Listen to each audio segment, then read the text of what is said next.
কতগুলো প্রকল্প আজকে ভিজিট করবেন, কি আমি কারণে এসেছেন একটু যদি মোহাম্মদ সার্বিক ফেরদৌস রায়হান বকশী, উপসহকারী পরিচালক ও দুদক সমন্বিত জেলা কার্যালয় রংপুর।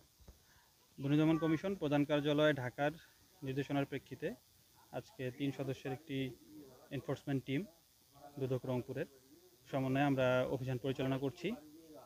এটি হলো 2020-21 অর্থ বছর থেকে 22-23 অর্থ বছরের এডিপির বিভিন্ন প্রকল্প। সেটি হলো অবকাঠামো রাস্তাঘাট নির্মাণের একটি অনিয়মের আমাদের কাছে সুনির্দিষ্ট অভিযোগ ছিল। সেই প্রেক্ষিতে আজকে আমরা গাইবান্ধার ফুলছড়ি উপজেলায় অভিযান পরিচালনা করছি। আমরা 4টি সুনির্দিষ্ট প্রকল্প ঘুরে ঘুরে দেখছি। প্রকল্প সংশ্লিষ্ট রেকর্ডপত্র আমরা উপজেলা এলজিডি অফিস থেকে সংগ্রহ করেছি। পরবর্তীতে রেকর্ডপত্র পর্যালোচনা করে আমরা হেডকোয়ার্টারে প্রতিবেদন দাখিল করব। Thank you. অভিযানে কি পেলেন?